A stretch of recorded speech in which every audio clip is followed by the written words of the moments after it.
What if, in a single night, the entire European balance of power was upended, not by a formal declaration of war, but by a ruthless, covert act that sent tremors from London to Brussels and far beyond? Picture a world where the very foundations of alliances and deterrence are shaken to their core, and where the line between peace and open conflict blurs before anyone can react. Let us begin in Ochakiv, a small Ukrainian port town that, until recently, slipped beneath the radar of most international observers. For generations, Ochakiv was little more than a waypoint for fishing vessels and a quiet guardian of the southern Ukrainian coast. Few outside Ukraine could have found it on a map. Yet, almost overnight, Ochakiv became the epicenter of a brewing storm, one that would draw in the world's most powerful nations and test the limits of their resolve. Under the innocuous cover of so-called instructor missions, elite British and French operatives slipped quietly into Ochakiv. Their arrival was shrouded in secrecy, with Western officials denying their presence at every turn. The media, eager to keep the public calm, painted the scene as business as usual, a routine deployment of military trainers. But beneath this carefully constructed facade, a far more perilous game was underway. The stakes, it turned out, were far higher than anyone admitted. Russian intelligence was not fooled by the diplomatic smokescreen. Moscow's operatives had spent decades honing their craft, learning to spot the subtle signs of Western covert action. They intercepted radio chatter on encrypted frequencies long associated with British special forces and observed nightly convoys of unmarked vehicles slipping through the darkness. Their suspicions were confirmed by satellite imagery, sealed shipping containers, loaded under cover of darkness, and movements that betrayed a discipline and professionalism rare in ordinary training missions. The Russian response was swift and chilling. In a meticulously planned operation, Russian forces struck hard, erasing Western assets from the port in a matter of minutes. The message was as unambiguous as it was terrifying. Moscow would no longer tolerate foreign military presence on Ukrainian soil, no matter the pretense. The silence from London and Paris spoke volumes, stoking panic and confusion in NATO capitals. Every unanswered question added urgency to the crisis, as leaders realized the old playbook was suddenly, and perhaps permanently, obsolete. Why should this matter to anyone watching from afar? Because this incident reveals just how fragile the global order truly is, how quickly reputations, alliances, and even the rules of war can crumble. History offers sobering parallels. Recall the July crisis of 1914, when a series of poorly understood assassinations and secret commitments led the world into the First World War. Or consider the Suez Crisis of 1956, where miscalculations and clandestine operations nearly shattered Western unity. In each case, a minor spark set off a geopolitical inferno. Ochakiv may yet prove to be such a spark. Let's follow the hidden threads that led to this flashpoint, and see why Russia's audacious action in Ochakiv has forced the world to rethink everything it thought it knew about Ukraine, and about the future of conflict itself. To understand why this night was so explosive, we must step back and trace the escalating moves that brought NATO and Russia onto a collision course. These stakes were building long before the first missile was launched. For months, whispers circulated in diplomatic circles about increased Western involvement in Ukraine. The deployment of British and French special forces was not merely a gesture of support. It was a calculated gamble, placing some of the West's most elite soldiers directly in harm's way. Why did Britain and France risk so much, sending their finest to a distant Ukrainian port? The answer lies in Ochakiv's strategic position. On the surface, it is an ordinary coastal town, but it holds the key to the mouth of the Dnipro River, controlling access to Mykolaiv and Odessa, the twin lifelines of Ukraine's southern coast. Whoever controls Ochakiv can influence the Black Sea, sever supply lines, and open the region to sweeping campaigns. In military history, such positions have often been the fulcrum of entire wars. Think of Gallipoli in the First World War, or the Normandy beaches in the Second. Ochakiv, in its quiet way, was no less important. Officially, London and Paris described their mission as one of instruction and support, a continuation of long-standing military cooperation with Ukraine. But the reality on the ground was far more complex. British and French special forces, posing as advisors, took on high-risk tasks, deep reconnaissance, precision targeting of artillery, training Ukrainian teams for sabotage, and preparing for stealth operations behind enemy lines. According to several leaked reports, some of these soldiers had previously served in counterinsurgency campaigns in Afghanistan, Iraq, and Mali, bringing with them a wealth of experience in unconventional warfare. Russian intelligence, for its part, was always vigilant. They intercepted coded transmissions on frequencies tied to the British Special Air Service and observed the arrival of new, unfamiliar vehicles, armored, unmarked, and heavily guarded. Satellite images showed supply containers being moved under the cover of darkness, while local informants reported an uptick in foreign accents and unfamiliar faces. Moscow's patience wore thin as Western drones began to probe restricted airspace near Ochakiv, crossing lines that had for years been mutually respected, if not openly acknowledged. At first, Russia issued warnings, some starkly public, others delivered through back channels. Moscow declared that any armed foreign presence, regardless of its ostensible purpose, would be treated as hostile. But when repeated incursions into restricted zones occurred, and evidence mounted of direct Western involvement in Ukrainian operations, the tension snapped. In such moments, history pivots. One need only recall the Cuban Missile Crisis of 1962, when misunderstandings and brinkmanship brought nuclear powers within hours of catastrophe. The Ochakiv crisis, while different in scale, echoed those same dangers. A single error could ignite a far wider conflict. With risk now uncontainable, all sides braced for the unknown. NATO officials huddled in emergency meetings, recalling the lessons of previous crises where miscalculation led to disaster. The world watched as the balance teetered, reputations and national security hanging by a thread. Then, with almost no warning, Russia acted. The response was not another round of diplomatic rebukes or economic sanctions, but a demonstration of raw, kinetic power. In a matter of minutes, Russian precision airstrikes tore through the darkness over Ochakiv. Hidden bases were obliterated, clandestine warehouses reduced to rubble, and vital communication hubs silenced. Satellite images the following morning showed scorched earth, while harrowing mobile phone footage captured British armored vehicles, blackened and abandoned, being towed from the smoldering wreckage. For the very first time in this conflict, Russian forces had directly targeted sites linked to NATO personnel inside Ukraine, a boundary long threatened but never before crossed. The shock was immediate. London and Paris, caught utterly off guard, fell silent.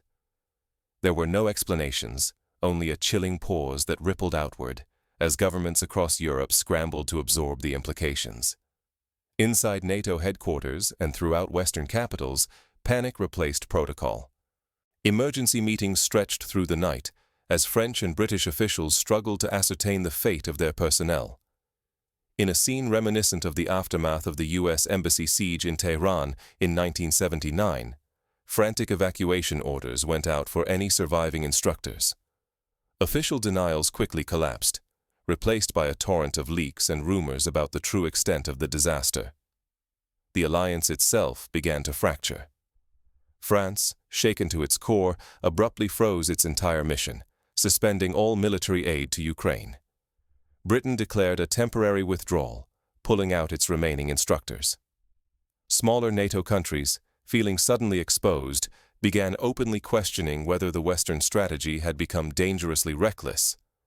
The once vaunted coalition of the willing unraveled behind closed doors. The gray zone of plausible deniability had evaporated. Russia had not only destroyed Western infrastructure, but also shattered the ambiguity that once shielded foreign involvement.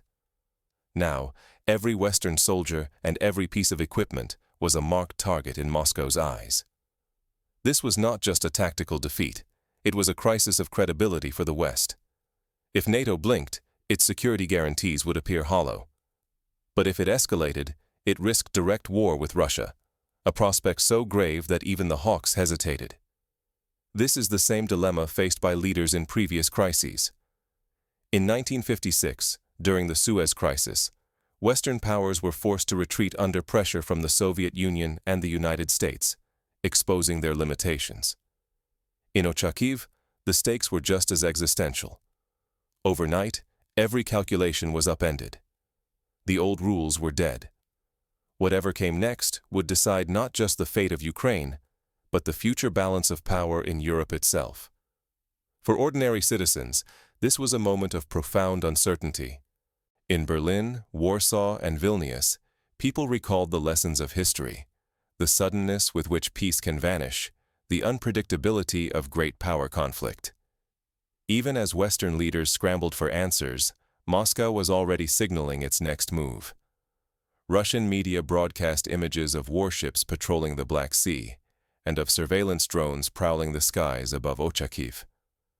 The world watched, waiting to see who would blink first. The illusion of safe, consequence-free intervention had unraveled in a single, devastating night. Long-standing alliances, once thought unbreakable, now fractured as certainties evaporated. Only the raw edge of uncertainty remained. In Athens and Rome, southern European nations argued bitterly against escalation, fearing Russian retaliation or a wider war. In contrast, the Baltic states, Estonia, Latvia, and Lithuania, clamored for immediate, robust action, haunted by the specter of becoming the next target. Inside Nato, unity splintered. The alliance's old facade of consensus crumbled, exposing deep fractures and eroding credibility. Western leaders, forced to abandon their carefully managed narratives, confronted the grim reality that no one was immune. Intelligence failures leaked into daylight, and the myth of operational secrecy dissolved.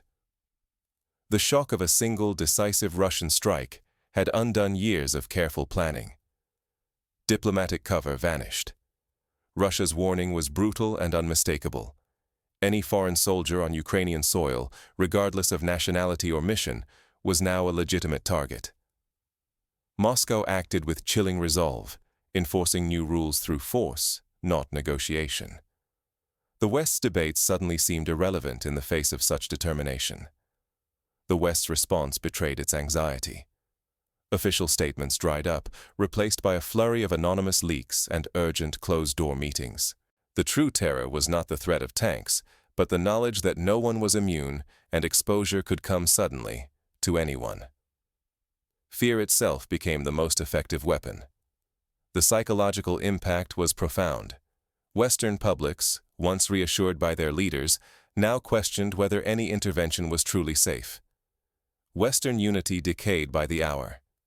Every moment of hesitation sapped influence, weakened deterrence, and sent tremors through domestic politics. The strategic order had changed almost instantly, leaving NATO and its partners without a playbook for what came next. This was not unlike the early days of the Cold War, when uncertainty and suspicion ruled every interaction. As panic and indecision rippled through Western capitals, a new era of confrontation dawned. The world held its breath, uncertain who would risk the next move or pay the next price. The old playbook was obsolete. Survival now depended on adapting to a world where actions mattered more than alliances, and where the consequences of miscalculation could be catastrophic. What practical steps could Western governments take in this new environment? First, they must urgently rethink their approach to escalation management and the limits of plausible deniability. The era when elite special forces moved unseen, protected by the fog of diplomacy, has ended. Today, every action is visible, and a single mistake can invite instant, devastating retaliation. Intelligence agencies must double down on counter-surveillance, and military planners need to assume that even their most secret missions can be detected and targeted. Transparency is now mandatory. Public trust evaporates if leaders conceal losses or minimize danger. In the aftermath of swift, shocking responses, silence and secrecy only deepen suspicion and fracture unity at home. Governments should establish clear communication channels with the public, acknowledging risks and setbacks honestly. This approach, while painful, builds resilience and prevents panic from spiraling out of control. Military planners must abandon assumptions of invulnerability. The myth of invisibility, cultivated over decades of covert operations in places like Afghanistan and Syria, is gone. In this new era, relentless surveillance and rapid strikes mean that a single miscalculation can lead to catastrophe. Training must emphasize flexibility and adaptability, preparing soldiers and commanders to react to rapidly changing conditions. Diplomats and strategists must also rethink their doctrines. When old tactics fail, clinging to them turns crisis into disaster. Survival demands recognizing shifting realities and reacting with speed and agility. Historical examples abound. During the Korean War, U.S. forces learned the cost of underestimating their adversaries' willingness to escalate. Similarly, in Ochakiv, the price of outdated thinking became all too clear. For ordinary viewers, now is the time to look deeper. Headlines and official statements rarely reveal the full story of power at play. Ask who benefits from each narrative, and why. The truth is seldom as simple as it first appears. Critical thinking is essential in an era where information is weaponized and ambiguity can no longer shield missteps. Failing to adapt means stumbling into repeated mistakes, losing credibility, and putting national safety on the line. The stakes could not be higher. Deterrence, reputation, and the security of entire nations depend on foresight and decisive change. Western leaders must conduct rigorous scenario planning, wargaming not just military responses, but also economic and diplomatic fallout. The ability to anticipate and adapt will be the difference between survival and disaster. As the dust settles, Western leaders face a stark new reality. Every action is scrutinized, and hesitation could prove fatal. The next crucial question is whether they can adapt before the cost becomes irreversible. The shadow of Ochakiv looms over every decision, reminding all that the world has changed, and that old assumptions are now liabilities, not assets. Ochakiv has rewritten the playbook. Will the West retreat, adapt, or double down? The decisions made in the coming days and weeks will echo for a generation. The lessons of history are clear. Those who fail to adapt are swept away by events, while those who learn survive to shape the future. In just a few tense hours, Moscow's unflinching attack on British and French special forces shattered a core Western belief. That intervention could remain clean, ambiguous, and safe. By labeling every foreign soldier a direct threat, Russia has slammed shut the door on plausible deniability, forcing NATO under the harsh glare of consequence. The once shadowy gray zone has been replaced by a glaring red line. This crisis is not just about missiles or shattered equipment. It is about the collapse of psychological security. For years, Western influence relied on the illusion of escalation control, on the idea that risks could be carefully managed from the shadows. With one deliberate strike, Russia has thrown that logic into disarray. The balance of power, the reliability of security promises, and the entire framework of escalation have been rewritten in a single night. Pause for a moment. If the rules can shift so violently in one incident, what other certainties could vanish tomorrow? If you do not reassess your understanding now, you may be blindsided by the next shock. History rarely offers warnings. Those who cling to old assumptions are the first swept away. The world is recalibrating in real time. Some Western capitals scramble for explanations, others quietly pull back. Alliances strain, reputations are bruised, and the safety of nations hangs by a thread. With Ochakiv as the emblem of a new era, everyone faces the same dilemma: adapt or risk irrelevance. So, as the shockwaves spread, what comes next?